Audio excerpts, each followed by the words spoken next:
Bayangin kalian lagi di tengah-tengah hutan lebat, udah gitu pohonnya gede-gede banget sampai nutupin cahaya matahari. Terus ada sayup-sayup dari arah belakang kalian, ada suara yang manggil-manggil nama kalian dan sangat jelas ya. Usagi, tungguin dong gitu. Padahal kalian tahu pasti nih, kalian lagi jalan sendirian. Insting kalian pasti pengen nengok ya kan? Tapi di hutan ini, satu tengokan aja ke belakang bisa bikin kalian gak akan pernah pulang ke rumah lagi. Welcome to the unseen paths of Usagi's journey.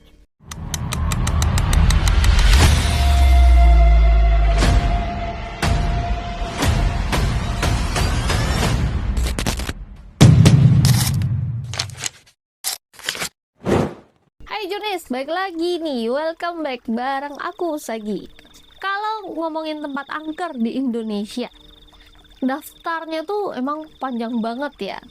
Tapi kalau kita nanya ke praktisi spiritual manapun, gelar rajanya tempat angker di Pulau Jawa itu pasti jatuhnya ke satu tempat, Alas Purwo di Banyuwangi. Hari ini kita bakal deep dive nih. Kita bakal bedah urban legendnya. Kenapa tempat ini disebut sebagai tempat kumpulnya para jin se-Nusantara? Dan tentunya kita bahas juga nih pakai logika di akhir video nanti. Jadi siapin mental kalian, pastiin juga pintu kamar udah dikunci dan mari kita mulai ceritanya. Dari dulu nih, cerita soal orang hilang di Alas Purwo itu udah kayak makanan sehari-hari warga sekitar. Ibaratnya nih, hutan itu punya mulut yang selalu lapar. Ada yang masuknya niatnya tuh cuma buat nyari kayu bakar, buat nyambung hidup. Ada yang niatnya juga buat semedi biar dapat ilmu. Atau yang paling konyol itu cuma sekedar nekat buat uji nyali biar dapat konten atau dibilang jagoan. Tapi masalahnya Alas Purwo nggak peduli nih mau niatmu kayak apa. Begitu kamu masuk ke sana tanpa permisi yang benar, kamu bukan lagi tamu, tapi lebih kayak buronan. Cerita yang paling sering dialami sama orang yang beruntung bisa balik lagi nih, itu polanya hampir sama semua. Mereka bilang, awalnya semua kelihatan baik-baik aja, normal ya. Suara burung, rimbunnya pohon, panasnya udara, ya kan, itu biasa aja. Tapi ada satu momen di mana bulu kuduk tuh tiba-tiba berdiri dan mereka ngerasa kayak ngelewatin sebuah garis atau pintu yang nggak kelihatan. Kayak ada udara dingin yang nabrak di mukanya. Detik itu juga, suasana hutan yang tadinya sunyi senyap, cuma bunyi jangkrik tiba-tiba berubah jadi ramai. Tapi ramainya itu bukan suara orang hutan, tapi melainkan ramai kayak di tengah kota atau pusat keramaian. Visualnya sebenarnya beda-beda ya tiap orang. Ada yang tiba-tiba ngelihat pasar malam yang terang benderang di tengah hutan yang harusnya sebenarnya gelap gulita. Terus harum makanan di mana-mana. Terus ada orang-orang lalu lalang pakai baju yang bagus gitu. Ada juga yang ngelihat kayak ada kerajaan megah lengkap sama gerbang emas dan prajurit-prajurit di zaman keraton yang lagi baris rapi. Ada juga yang nemuin deretan rumah mewah di bawah pohon beringin raksasa yang akarnya segede mobil. Nah, di sana mereka disambut dengan baik ya kan, diajak ngobrol, ditawarin makanan enak, bahkan disuruh istirahat sejenak. Mereka tuh ngerasa cuma mampir atau bertamu paling ya 1 atau 2 jam doang. Tapi tahu nggak apa yang paling ngerinya nih? Pas mereka sadar ya berhasil keluar gitu ya dari wilayah itu, ternyata di dunia nyata mereka tuh udah hilang berhari-hari, berminggu-minggu, bahkan ada yang sampai dicari satu desa atau bahkan pakai tim SAR segala. Ya, waktu di sana tuh nipu banget. Dan ada satu aturan atau mungkin lebih tepatnya urban legend paling mematikan yang wajib kamu tahu kalau nggak mau terjebak di sana selamanya. Jangan pernah nengok ke belakang kalau ada yang manggil nama kamu. Sekecil apapun suaranya, jangan nengok. Konon katanya penghuni di sana itu sifatnya iseng tapi jahat. Mereka tuh pinter banget nih mainin psikologisnya manusia. Mereka bisa menirukan suara orang yang paling kamu sayang. Bisa suara ibumu yang manggil buat makan, atau suara temen, atau bahkan suara pasanganmu sekalipun. Ingat nih, sekali aja kamu nengok dan ngejawab panggilan itu, artinya kamu udah mengiyakan atau menerima ajakan mereka. Dan di detik itu juga kontrak gaibnya terjadi. Kesadaran kamu bakal ditarik masuk ke dimensi mereka buat jadi bagian dari keramaian tadi. Sementara di dunia kita nih, visi kamu tuh bakal kelihatan linglung, jalan muter-muter di tempat yang sama sampai kaki lecet dan juga tenaga tuh habis total. Orang-orang bilangnya di situ disesatkan. Jadi kalau suatu saat kamu main ke Banyuwangi dan pengen coba-coba masuk ke sana, mending pastiin dulu nih telingamu udah ditutup rapet-rapet belum nih sama doa. Karena sekali kamu jawab panggilan yang salah, nah jalan pulang cuma bakal jadi mimpi. Sekarang kita bedah lebih dalam lagi nih. Tapi kali ini bakal pakai kacamata usagi supranatural ya. Pernah nggak sih kalian mikir kenapa dari ribuan hutan di Indonesia, Alas Purwo itu energinya kerasa beda banget? Kenapa hawanya sebegitu gelap, padat, dan jujur aja bikin sesek kalau kita nggak siap sama mental kita sendiri. Gini ya, di dunia spiritual yang sering aku tangani, kita percaya kalau alam gaib itu bukan cuma tempat hantu gentayangan yang nggak jelas. Mereka itu punya struktur, terus juga punya aturan yang bahkan punya pusat keramaian ya, persis banget kayak negara kita manusia. Kalau Indonesia itu ibu kotanya itu adalah Jakarta yang super sibuk. Nah, di alam sebelah versi Pulau Jawa, Alas Purwo inilah Jakartanya. Ini pusatnya, seperti titik nolnya gitu. Nah, kalian harus paham nih, ini bukan sekedar hutan biasa yang ada genderuwonya nongkrong di atas pohon beringin atau kuntilanak ketawa di pinggir sungai ya. Bukan, itu mah gaib yang receh lah. Nah, Alas Purwo ini adalah pusat peradaban dimensi lain yang usianya udah purba banget nih. Dari namanya aja udah kelihatan nih, Purwo itu artinya adalah permulaan atau yang pertama. Jadi bisa dibilang ini adalah tanah paling tua di Jawa. Karena statusnya sebagai tanah pertama, maka semua jenis entitas mulai dari jin kelas teri, siluman sakti sampai sosok-sosok yang udah ada sebelum manusia lahir ngumpulnya ya di sini.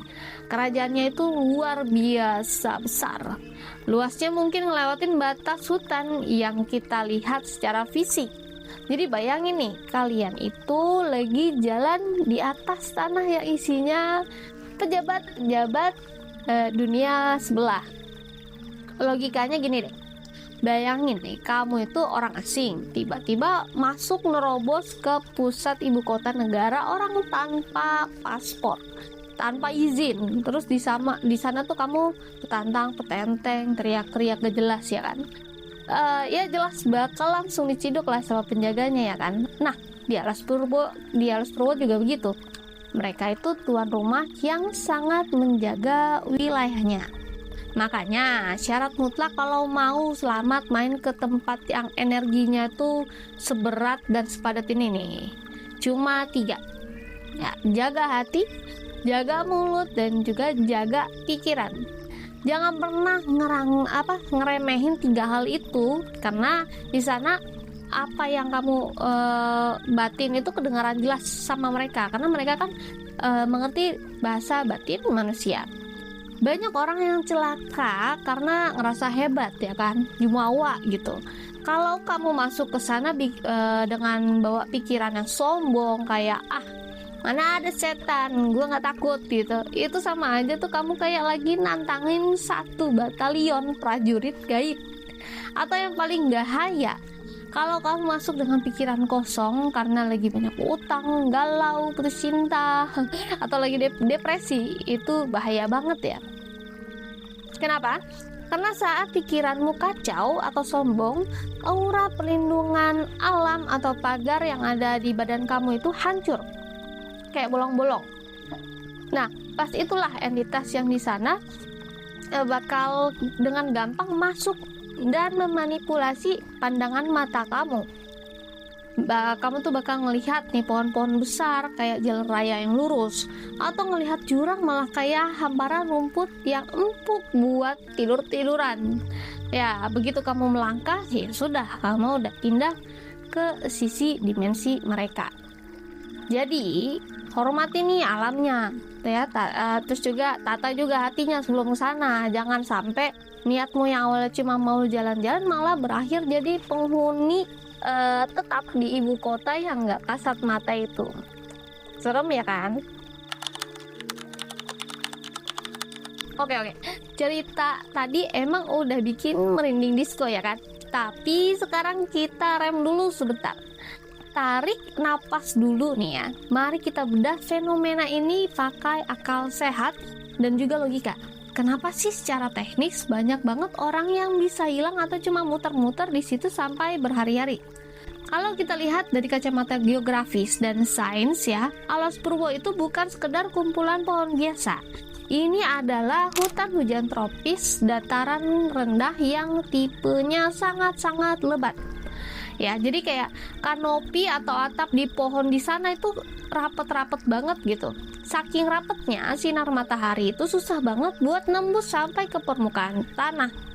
Ya, efeknya apa? Ya, hawa lembab yang parah, lumut tumbuh tumbuh subur di mana-mana, dan yang paling menjebak itu semua sudut hutan, semua pohon bentuknya terlihat sama persis.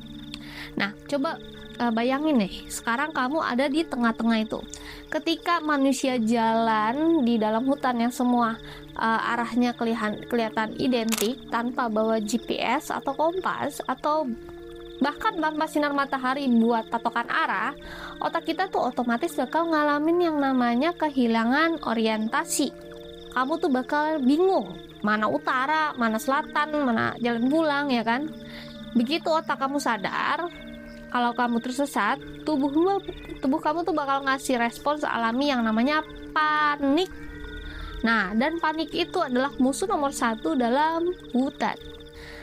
Pas kamu panik nih, detak jantung kamu tuh mulai naik drastis. Nah, pas kamu juga mulai pendek-pendek, dan instingmu bakal nyuruh kamu buat jalan makin cepat tanpa arah yang jelas. Kamu keringetan terus-terusan, terus capek lupa minum, akhirnya terjadilah dehidrasi atau kurangnya cairan yang parah. Nah, tahu nggak apa yang terjadi kalau otak kurang cairan?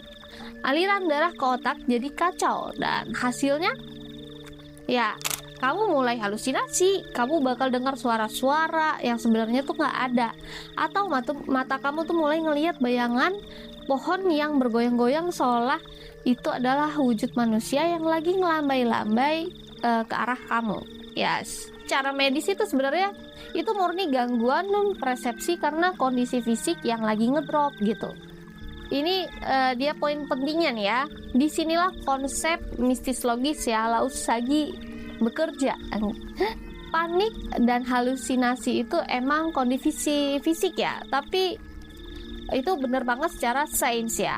Tapi kalian harus paham kalau fisik dan batin itu sebenarnya nyambung.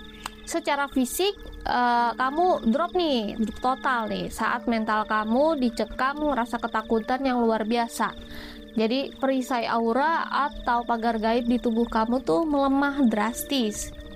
Nah, Begitu perisai itu bolong atau retak, energi gaib yang ada di alas purwo itu emang udah ada di sana sejak ribuan tahun lalu, tuh nggak bakal nyanyain kesempatan itu gitu. Mereka kan langsung masuk dan membajak pikiran kamu beneran. Jadi yang tadinya cuma halusinasi bisa halusinasi biasa karena haus, sekarang berubah jadi bisikan nyata di telinga kamu. Yang tadinya cuma salah lihat karena capek, sekarang malah berubah jadi pemandangan pasar gaib yang kelihatan nyata di depan kamu. Di titik inilah sains dan mistis itu kerja bareng buat bikin kamu bener-bener malah nggak bisa pulang. Logika bikin kamu tersesat, tapi mistis bikin kamu terjebak selamanya. Ya ngeri kan? Ya, kalau keduanya udah kolaborasi kayak gini. Jadi kesimpulannya, alas purwo itu bukan cuma sekedar tempat wisata atau hutan lindung biasa ya. Ini adalah titik temu, sebuah perpaduan antara bahaya alam secara fisik dan nyata, dan bahaya gaib yang gak kalah nyatanya juga gitu. Dua-duanya ada, dua-duanya juga hidup, dan dua-duanya sama sekali nggak bisa kita remehin kalau kita masih sayang sama nyawa kita. Buat kalian yang hobi traveling, yang suka hiking, atau sekedar pengen cari udara segar ke tempat-tempat alam terbuka, tolong simpan pesan aku nih baik-baik. Di mana bumi dipijak, di situ langit dijunjung. Jadi sopan santun adalah kunci keselamatan paling utama. Alam itu punya telinga, dan dinding-dinding gaib itu juga punya mata. Tapi ada satu hal lagi nih yang sering orang lupa. Kadang sepulang kita dari tempat-tempat yang energinya padat banget, kayak hutan lebat gitu, gunung tinggi, atau pantai-pantai yang punya sejarah kuat, kita ngerasa ada yang nggak beres sih sama diri kita ya kan. Badan kerasa kayak berat banget, kayak manggul beban di pundak yang nggak hilang-hilang padahal udah dipijat, atau tiba-tiba jadi sering mimpi buruk, mimpi yang aneh-aneh. Itu biasanya bukan cuma sekedar capek fisik ya, tapi ada residu atau sisa-sisa energi negatif yang nempel dan nggak sengaja ikut pulang bareng sama kamu. Ibarat baju yang udah kena lumpur, energi kamu tuh perlu dicuci. Ya, kalau kalian ngerasa atau ngalamin hal-hal kayak gitu setelah perjalanan jauh itu tandanya kalian butuh yang namanya spiritual cleansing. Di Usagis Pranataral Consultant, aku tuh rutin ngebantu banyak klien buat ngebersihin sisa-sisa energi kotor atau residu negatif kayak gini, biar aura kalian tuh balik cerah dan gak terbebani sama titipan dari tempat yang kalian kunjungi itu. Kalau kalian mau tanya-tanya atau butuh konsultasi pribadi, langsung cek aja link di deskripsi yang ada di bawah. Kita bisa ngobrol santai di sana. Nah, sekarang aku mau denger nih dari kalian. Menurut kalian nih alas purwo itu emang murni mistis atau murni logika? Atau kalian punya pengalaman aneh nih pas lagi masuk hutan? Jangan-jangan ada di antara kalian yang pernah beneran nyasar ke alas purwo? Yuk, tumpahin semua nih, dan ceritain semua di kolom komentar. Aku bakal baca-bacain dan juga respon di komentar tersebut. Jangan lupa untuk like, share video ini ke teman kalian yang hobinya nekat ya. Dan pastinya juga subscribe channel Usagis Journey biar kalian gak ketinggalan perjalanan atau cerita kita berikutnya. I'm Usagis, stay magical, stay logical. Bye bye.